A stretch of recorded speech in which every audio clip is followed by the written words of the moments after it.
ঈদের আলোচিত web series চক্র 2 সামাজিক মাধ্যমে বেশ আলোচনা হইতেছে এটা নিয়ে। ভাবলাম একটু দেখি তো জিনিসটা কেমন হয়েছে। চক্র 2 দেখার পরে আমার মনে হইলো সবচেয়ে ভালো লাগছে হচ্ছে তৌসিফ মাহবুবের অভিনয়। মানে সে এতদিন ধরে যেই কাজগুলা করছে সবগুলোর চেয়ে আলাদা এটা। বিষয়টা হচ্ছে সে তার এক্সপ্রেশন, বডি ল্যাঙ্গুয়েজ এবং ডায়লগ দিয়েও ফুটিয়ে তুলছে। তার দেখেই মনে হয়েছে বিশেষ কেউ। সবচেয়ে ভালো লাগছে হচ্ছে তার কস্টিউম, মানে ক্যারেক্টারটার সাথে খাপে খাপ গেছে। ডায়লগ ডেলিভারি গুলো দুর্দান্ত ছিল।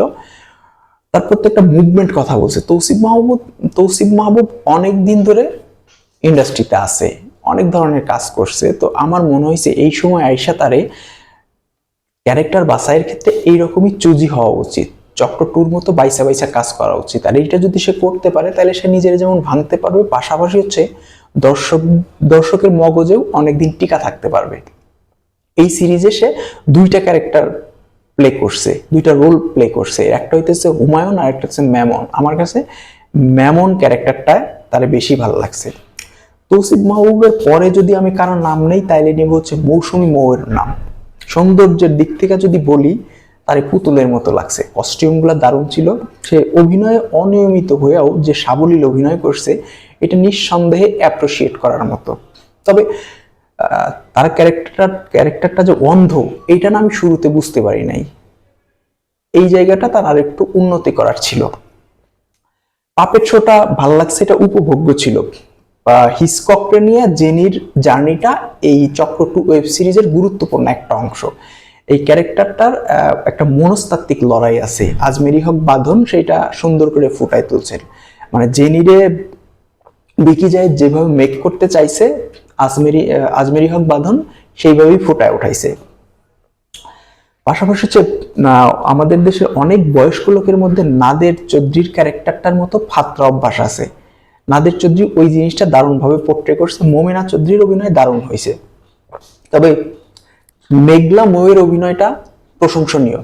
কিছু কিছু জায়গায় মানে অভিনয় দিয়ে সিরিয়াসনেসটা সে দারুণভাবে তুলে ধরছে।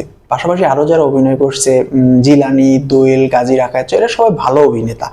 সো অভিনয়ে কারোই কোনো খামতি ছিল না। তবে শাহেদ আলীর অভিনয় নিয়ে কিছু বলার আছে। বিশেষ করে যে ফাঁসি নেওয়ার সময় তার যে অ্যাক্টিংটা, এটা আমার কাছে ওভার অ্যাক্টিং বলে মনে হয়েছে, বিরক্তিকর লাগছে।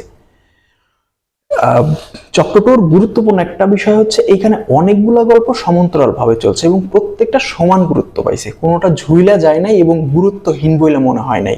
ভিকি জাহিদ মানে প্রত্যেকটা যেমন গেছে হুমায়ুনের গল্প, তেমন হচ্ছে মেমনের গল্প। পাশাপাশি একটা পরিবারের বিভিন্ন সদস্যের ভিন্ন ভিন্ন ক্রাইসিসগুলো এখানে যেভাবে উঠে আসছে প্রত্যেকটাই হচ্ছে সমানভাবে টাচ করে দর্শকরে। মানে ভিকি জাহিদ জিনিসগুলো এমনভাবে সাজাইছেন আমার কাছে কোনো ফাঁক লাগে নাই। ওই জায়গা থেকে চক্র 2 ওয়েব সিরিজে আমার উপর সাইকোলজিক্যাল থ্রিলার হিসেবে যত না প্রভাব ফেলছে তার চেয়ে বেশি প্রভাব ফেলছে হচ্ছে পারিবারিক কন্টেন্ট হিসেবে। এর বাইরে হচ্ছে এখানে ট্রেলার প্রকাশের পর বলা হয়েছিল যে চক্র 2 যেন ওই হার্ট দুর্বল যাদের তারা যেন না দেখে, কিন্তু আমি না এইখানে ভয় পাওয়ার মতো কিছু দেখি নাই। নর্মালি একটা ভয়াবহ টাইপের কন্টেন্ট দেখার আগে একটা ভয়ের একটা ব্যাপার থাকে, ওই চাপটা ফিল হয়েছে। পাশাপাশি বিভিন্ন দৃশ্যের আগে মিউজিক দিয়ে একটা ভয় দেখানোর চেষ্টা চলছে, কিন্তু ব্রুটাল ভায়োলেন্স বলতে যেটা বুঝাইছে, যেইভাবে প্রেজেন্ট করছে ওইটা আমার কাছে ভয়াবহ মনে হয় নাই। এবার বলবো কেমন লাগছে চক্র 2। ভালো লাগছে, কারণ হচ্ছে এই জনরার কাজ আমাদের এখানে খুব একটা হয় না। তার মানে এগুলো হচ্ছে নতুন চেষ্টা। তো নতুন জিনিস কখনোই খারাপ লাগে না। তবে একটা কথা কি, এটা অনেক বড়, প্রায় 5 ঘন্টার মতো। তো বোরিং লাগে নাই, কোথাও ঝুইলাও যায় না। ওই জায়গা থেকে বলা যায় যে ভালো হয়েছে চক্র 2।